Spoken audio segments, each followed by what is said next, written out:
Hi പ്രിയമുള്ള സുഹൃത്തുക്കളെ, ഹിന്ദുക്കൾക്കും ക്രിസ്ത്യാനികൾക്കുമൊക്കെ കേരളത്തിൽ കാലോചിതമായ മാറ്റം സംഭവിച്ചിട്ടുണ്ട്. ഇസ്ലാമിസ്റ്റുകളെ പറയാൻ തന്നെ അവർ ചെയ്യുന്ന ഏതെങ്കിലും ഒരു രാജ്യവിരുദ്ധതയെ സംബന്ധിച്ച് റിപ്പോർട്ട് ചെയ്യാൻ പോലും ഭയന്നിരുന്ന മാധ്യമങ്ങൾ, എക്സ് മുസ്ലിങ്ങൾ പറയുന്ന ചില വസ്തുതകൾ പോലും റിപ്പോർട്ട് ചെയ്യാൻ തയ്യാറായത് കാലത്തിന്റെ മാറ്റം തന്നെയാണ്.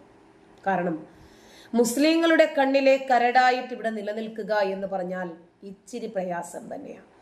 കാരണം ഇപ്പോൾ ഫസൽ ഗഫൂർ പറഞ്ഞതുപോലെ, പോപ്പുലർ ഫ്രണ്ടിന്റെ ജനറൽ സെക്രട്ടറിയായ CA റൌഫ് പറഞ്ഞതുപോലെ, എല്ലാ മാധ്യമങ്ങളും നമ്മുടെ കയ്യിലാണ്. പിന്നെ നമ്മളിനിയും ആരെയാണ് ഭയപ്പെടേണ്ടത്? നമുക്കാരെയും ഭയപ്പെടേണ്ടതില്ലല്ലോ. എല്ലാവരും നമ്മുടെ കയ്യിലാണ്. നമുക്ക് അനുകൂലമായി മാത്രം സംസാരിക്കുന്ന ഒരു പിടി മാധ്യമങ്ങളെ ഉണ്ടാക്കാൻ നമുക്ക് കഴിഞ്ഞിട്ടുണ്ട്. നമുക്കെതിരായ വാർത്തകൾ റിപ്പോർട്ട് ചെയ്യാൻ ഭയപ്പെടുന്ന ഒരു പിടി മാധ്യമങ്ങൾ. അതെ, അത് തന്നെയാണ് മുസ്ലിം ഭീകരതയുടെ തെളിവ്. ഇപ്പോൾ മറ്റേതു മതങ്ങളെ വിമർശിക്കാനും ആർക്കും ഭയമില്ല. ഇപ്പോൾ ബൈബിളാണ് മുഹമ്മദ് മുസ്തഫ കാസർഗോഡ് കത്തിച്ചത്. എന്നിട്ട് എന്ത് സംഭവിച്ചു? അതേപോലെ സ്വീഡനിൽ നമ്മുടെ മോമിക്ക ഖുർആൻ കത്തിച്ചപ്പോൾ അയാളുടെ തലയ്ക്ക് ഓട്ട വീണു. കോടതി വ്യവഹാരങ്ങൾക്ക് അനുസൃതമായി മുന്നോട്ട് പോയിക്കൊണ്ടിരിക്കെ 2 ദിവസത്തിനകം കോടതി വിധി വരാനിരിക്കെയാണ് അള്ളാഹുവിന്റെ വിധി നടപ്പിലാക്കുന്നതിന് വേണ്ടി കുറച്ച് സമാധാന കോയമാർ ഇറങ്ങി പുറപ്പെട്ടതും ആ സമാധാനത്തിന്റെ നിയമം നടപ്പാക്കിയതും. ഇനി പറയണം ആരാണ് സമാധാനത്തിന്റെ മാടപ്രാവുകളെന്ന്. ബൈബിള് കത്തിച്ച മുസ്തഫയ്ക്കെതിരെ നനഞ്ഞ പ്രതികരണം മാത്രമാണ് ക്രിസ്ത്യാനികൾ നടത്തിയത്. നീ അത് കത്തിച്ചു നോക്കുന്നതിന് മുമ്പ് നിനക്കതൊന്ന് വായിക്കാമായിരുന്നില്ലേ എന്നൊക്കെയുള്ള രൂപത്തിൽ. അല്ലാതെ അവരെ ഈ രാജ്യത്തിന്റെ നിയമങ്ങൾ എന്താണോ ഇത്തരം ഒരു മത വികാരം വ്രണപ്പെട്ടതിന്റെ പേരിൽ നടപ്പിലാക്കുന്നത്, ആ നിയമങ്ങൾ അംഗീകരിക്കാൻ തയ്യാറായി. കാരണം അവർക്ക് വികാരമായിരുന്നില്ല അവരെ നിയന്ത്രിച്ചിരുന്നത്, വിചാരമായിരുന്നു. അതുകൊണ്ട് ഒരു രാജ്യത്ത് ജീവിക്കുമ്പോൾ ആ രാജ്യത്തിന്റെ നിയമങ്ങൾ അംഗീകരിക്കണം, നമ്മൾ അനുധാവനം ചെയ്യണം. അതിനനുസൃതമായിട്ടാണ് നമ്മൾ മുമ്പോട്ട് പോകേണ്ടത്. അതുക്കും മേലെ നമ്മൾ നിയമങ്ങൾ കയ്യിലെടുക്കാൻ പാടില്ല എന്ന ബോധം ക്രിസ്ത്യാനികൾക്കുണ്ടായിരുന്നു. അവരുടെ മതവികാരം വ്രണപ്പെട്ടു എന്നത് നേരെ. കാരണം ഖുർആനിനെ എങ്ങനെയാണോ ഇസ്ലാം മതവിശ്വാസികൾ കാണുന്നത്, അതേപോലെ തന്നെ നെഞ്ചിലേറ്റി തന്നെയാണല്ലോ ക്രിസ്ത്യാനികൾ അവരുടെ ബൈബിളിനെയും കൊണ്ട് നടക്കുന്നത്. പക്ഷേ നമ്മുടെ വിശ്വാസം മാത്രം മഹത്തരമാണെന്നും മറ്റവന്റെ വിശ്വാസങ്ങളൊക്കെ പോക്കാണെന്നും പറഞ്ഞ് വിശ്വസിപ്പിക്കപ്പെടുന്ന ഒരു ആശയം ഇവിടെയുണ്ട്. ആ ആദർശത്തിന്റെ കടയ്ക്കൽ കത്തിവെക്കുന്ന രൂപത്തിലാണ് ഇപ്പോൾ ഒരു വ്യക്തി പറയുന്നു, എൻ്റെ മോനെ ഞാൻ മദ്രസയിൽ വിടില്ല. മദ്രസയിൽ വിട്ടാൽ എൻ്റെ മോൻ പഠിക്കുന്നത് എന്താണ്? ആ വാർത്ത ചെയ്യാൻ ഹൈന്ദവ മാധ്യമങ്ങളൊന്നും തയ്യാറായില്ല എന്നായിരുന്നു ഞാനൊക്കെ വിചാരിച്ചിരുന്നത്. പക്ഷേ തത്തുമയെ പോലെയുള്ള മാധ്യമങ്ങൾ അതിന് തയ്യാറായതിൽ ആദ്യം സന്തോഷം പ്രകടിപ്പിക്കുന്നു. ഓക്കെ, 2025 പരസ്യമാണ്. നമസ്കാരം. എന്റെ മകനെ ഞാൻ മദ്രസയിൽ വിടുന്നത് സമസ്തയുടെ മദ്രസയിലെ കാര്യമാണ്. ആളുകളെ കൊല്ലാൻ പഠിപ്പിക്കാൻ വേണ്ടിയിട്ടല്ല എന്ന് രോഷത്തോടെ പറയേണ്ടി വരുന്ന ഒരു ബാപ്പയുടെ മാനസികാവസ്ഥ ഒന്ന് ഓർത്തു നോക്കി. മറ്റൊരാൾ പറയുന്ന കേട്ടിട്ടാണ് സ്വന്തം മകന്റെ പുസ്തകം ഒന്ന് പരിശോധിച്ചു കളയാം എന്ന് ഈ ബാപ്പ തീരുമാനിച്ചത്. ശേഷം എന്ത് നടന്നു എന്നറിയണ്ടേ? കണ്ടു നോക്കുക. ഞാനൊരു പ്രസംഗം കേട്ടു, ജബ്ബാർ മാഷിന്റെ. യുക്തിവാദിയാണ് അദ്ദേഹം. അതുകൊണ്ട് തന്നെ കാര്യമായി ഞാൻ മുഖവിലേക്ക് എടുത്തില്ല. പക്ഷെ അദ്ദേഹം പറഞ്ഞതിന്റെ ശരിതെറ്റുകൾ മനസ്സിലാക്കാൻ വേണ്ടി, എത്രമാത്രം സത്യമുണ്ടെന്ന് അറിയാൻ വേണ്ടി ഞാൻ അദ്ദേഹം പ്രതിപാദിച്ച വിഷയമായിട്ട് ബന്ധപ്പെട്ട ചർച്ച നടത്തി. വിഷയം മറ്റൊന്നുമല്ല, നീ പറഞ്ഞു കാണും, സമസ്ത കേരള ജമിയത്തുൽ കീഴിൽ അടിച്ചിട്ടുള്ള, സമസ്തയ്ക്ക് കീഴിലടിച്ച ഒരു ബുക്ക് 5ാം ക്ലാസ്സിലെ മതവിദ്യാഭ്യാസ ബോർഡ് അടിച്ചിറക്കിയ ബുക്കാണ് ഫിഖ്. ഞാൻ ആ ബുക്കിൽ 1-2 വരികളായി ജബ്ബാർ മാഷി ഗൗരവമേറിയ സംഭവം ഉണ്ടെന്ന് കാണിച്ചപ്പോൾ ആദ്യം അത് നിശ്ചയിച്ചെങ്കിലും കാര്യഗൗരവം എടുത്തില്ല. പക്ഷെ അത് പിന്നീട് ഒന്നും കൂടെ പഠിക്കാൻ വേണ്ടി എന്റെ മകൾ തന്നെ പഠിക്കുന്ന ഒരു 5ാം ക്ലാസ് പഠിക്കുന്ന സമസ്തയ്ക്ക് കീഴിൽ കുട്ടി പഠിക്കുകയാണ്. അവിടെ ബുക്ക് ഞാൻ വാങ്ങി പരിശോധിച്ചു. വളരെ ഗൗരവമേറിയ ഒരു സബ്ജക്റ്റാണ്.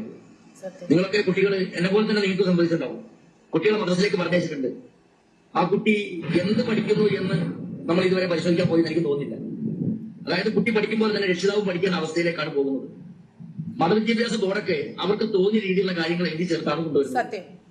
ഇന്നേ വരത്തിന്റെ പിറകെ അത് അന്വേഷിക്കാൻ ഇത് ഞങ്ങൾ തുറന്നു പറഞ്ഞപ്പോൾ ഞങ്ങൾക്ക് ഇസ്ലാമിനോട് എന്തോ വൈരാഗ്യമുള്ളത് കൊണ്ടും മുസ്ലിങ്ങളെന്നോ വിരോധമുള്ളത് കൊണ്ടുമാണ് പറയുന്നത് എന്നായിരുന്നു പറഞ്ഞ് പ്രചരിപ്പിച്ചിരുന്നത്. വിശ്വാസികൾ തന്നെ പറയട്ടെ. പോയിട്ടില്ല എന്നുള്ളത് അതിലേറെ ഗൗരവം. ഈ യുക്തിവാദികൾ ഇത് നാസർ മാവൂരാനാണ് പറയുന്നത്. ഇത് പറയുന്ന സമയത്ത് അദ്ദേഹം നല്ല ഒരു വിശ്വാസിയാണ്. പിന്നീടാണ് വിശ്വാസം നിരാസം ആയത്, വിശ്വാസം നഷ്ടപ്പെട്ടത്. നിരീശ്വരവാദികളും കണ്ടെത്തിയ തെറ്റ് നമ്മളോട് പറഞ്ഞു തന്നിട്ട് നമ്മൾ വേണം നോക്കാൻ. ഇതാണ് ആ ഗ്രന്ഥം. ആ ബുക്ക് 5ാം ക്ലാസ്സിൽ പഠിക്കുന്ന സംസ്ഥാന സാധനമാണ്. ഫിക്ക്, കിതാബുൽ ഫിക്ക് എന്ന് പറഞ്ഞു. കിതാബുൽ ഫിക്ക്. നിങ്ങൾക്കറിയുമോ നിസ്കാരത്തിന്റെ മഹത്വം എത്ര വലുതാണെന്ന്? മുസ്ലിങ്ങൾ നിർവഹിക്കുന്ന ഇബാദത്തുകളിൽ ഏറ്റവും ശ്രേഷ്ഠമാണ് നിസ്കാരം. നിസ്കാരം സമയം പിന്തിക്കുന്നവർക്കാണ് സർവനാശവും എന്ന് ഖുർആനിൽ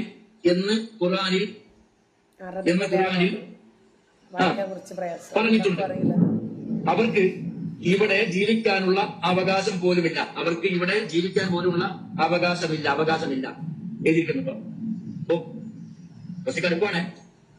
ഖുർആനിൽ പറഞ്ഞിട്ടുണ്ട്. ഇപ്പൊ ഞാനൊക്കെ എന്ന് പറഞ്ഞാല് അപ്പോഴും നിസ്കരിക്കുന്നവരാണ്. ചിലപ്പം പറഞ്ഞ് കളായി പോയി, ചിലപ്പം വിട്ടുപോയിട്ടുണ്ടാവും, ഒക്കെ ഉണ്ടാവും. അപ്പൊ ഞാൻ വെച്ചിടത്തോളം ഖുർആൻ വിധി പ്രകാരം ജീവിക്കാൻ പറ്റില്ല. അവിടെ എനിക്ക് സമ്മതമില്ല എന്ന് പറഞ്ഞു. ആയിക്കോട്ടെ, അവകാശമില്ല എന്നല്ലേ പറഞ്ഞുള്ളൂ. അവകാശം ഇല്ലടോ എന്നേ പറഞ്ഞുള്ളൂ, വേറെ ഒന്നും പറഞ്ഞില്ല. ഖുർആൻ പറഞ്ഞാണ്, അള്ള പറഞ്ഞാണ് അവകാശമില്ല. പടപ്പുകളുടെ അക്ഷരത്തിലും ഉണ്ടാൻ വന്നിട്ടില്ല, പടപ്പിന്റെ അഭിപ്രായം ഒന്നുമില്ല.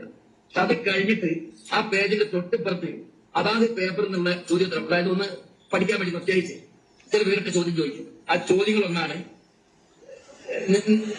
നിസ്കാരം നിർവഹിക്കണം എങ്ങനെ? കുട്ടികളോട് ചോദിക്കണം എങ്ങനെ. ആയിക്കോട്ടെ, കുട്ടിയെ അറിഞ്ഞ രീതിയിൽ കൃത്യസമയത്ത് നിർവഹിക്കണം എന്നൊക്കെ ആക്കി തീർത്തു. അടുത്തത് സർവനാശവും ആർക്കാണ്? അടുത്ത ചോദ്യം. അപ്പൊ കുട്ടിയേലും സർവനാശവും നിസ്കാരത്തെ പിന്തിച്ചവനാണ് ഉത്തരം. അടുത്ത എവിടെയും കിട്ടാത്തൊരു ചോദ്യം ഈ മതകിണ്ടിതന്മാർ എഴുതിയതാണ്. എന്താണ്? അവർ കൊല്ലപ്പെടേണ്ടവരാണ്. ആര്? എവിടുന്നാണ് ഈ കൊല്ലപ്പെടേണ്ടവർ എന്നുള്ളത് ഖുർആനിൽ എവിടുന്ന് കിട്ടി? അതാണ് വിശ്വസിച്ചായത്. അവർ കൊല്ലപ്പെടേണ്ടവരാണ്. ആര്? എന്താണ് നിങ്ങൾ പഠിപ്പിച്ചത്? എന്റെ കുട്ടിനെ മദ്രസയിലേക്ക് വിട്ടുന്നത് കൊല്ലാനും വെട്ടും പാടും എടുക്കാനല്ല ഞാൻ കുട്ടിനെ അയച്ചത്. വയസ്സെങ്കിൽ ബാക്കിയൊക്കെ തിന്ന് ഞങ്ങൾ പോലത്തെ ഓരോ രക്ഷിതാക്കളും കുട്ടികളെ മദ്രസയിലേക്ക് അയച്ചിട്ട് പാവം 10 വയസ്സ് ആ കുട്ടിക്ക് ആവുന്നുള്ളൂ.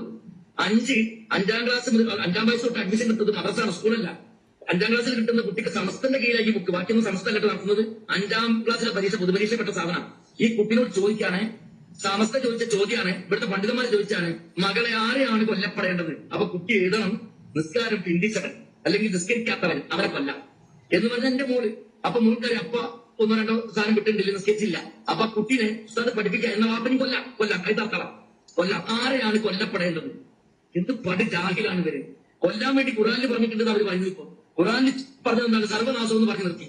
കൊല്ലുക എന്നുള്ളത് ഇവര് ക്രിയേറ്റ് ചെയ്തെടുത്ത് എന്നിട്ട് അതിൽ എഴുതി ആരെയാണ് കൊല്ലപ്പെടേണ്ടത്. എന്തൊരു കടുപ്പുള്ള ചോദ്യമാണ്. അല്ല, ഇവിടുത്തെ ഈ മത കാര്യങ്ങൾ പരിശോധിക്കുന്ന ആൾക്കാർക്ക് കാണുന്നില്ലേ?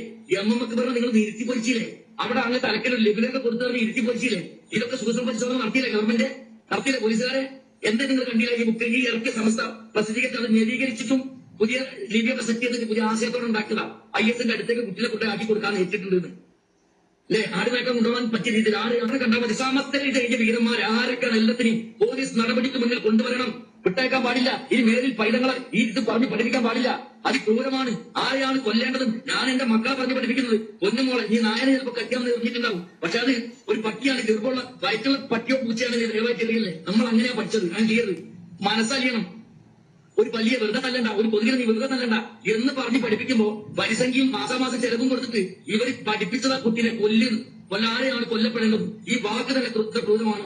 വൈകിപ്പോയി ഞാൻ എന്താ അറിയാം, സമസ്തന്റെ അവകാശം സത്യം പറയാണ്. ഈ നിരീശ്വരവാദി യുക്തിവാദിയൊക്കെ മനുഷ്യന്മാര് പറഞ്ഞതുകൊണ്ട് അവർക്ക് 4 അക്ഷരം വിവരം വെളിവുള്ളവർ അവർ പറഞ്ഞു തന്നെ ഗതികടക്കി ഇവർ വ്യക്തമാക്കി തരികയാണ് ചെയ്ത തെറ്റും ശരിയൊക്കെ. അങ്ങനെ പഠിച്ച് വെറുതെ നോക്കിയപ്പോൾ അയാളൊരു യുക്തിവാദിയാണ്. ഞാൻ അയാളും ഉൾക്കൊള്ളാത്ത വ്യക്തിയാണ്. അങ്ങനെ ഞാൻ പക്ഷേ അയാൾ വാക്കിൽ കയമ്പെണ്ണം നോക്കിയതാണ്. ഇത് നിങ്ങൾക്ക് ഇന്ത്യ രാജ്യം പോട്ടെ, സ്വതന്ത്ര ഇന്ത്യന്റെ കാര്യം വിടും. ഇത് അങ്ങേയറ്റം ഇസ്ലാമിക ശരീരത്ത് നിയമം നടപ്പാക്കുന്ന സൗദി അറേബ്യയിലെ മക്കളെ ഇല്ലേ, മൊയ്ലാമാരെ തലകെട്ടുകളെ പടി ജാഹികളെ ഒടുവിൽ സ്വന്തം കൂട്ടത്തിൽ നിന്ന് എങ്ങനെയുണ്ട്? സ്വന്തം മതവിഭാഗത്തിനകത്ത് നിന്ന് തന്നെ ശക്തമായിട്ടുള്ള വിമർശനങ്ങൾ ഉയർന്നത് കണ്ട.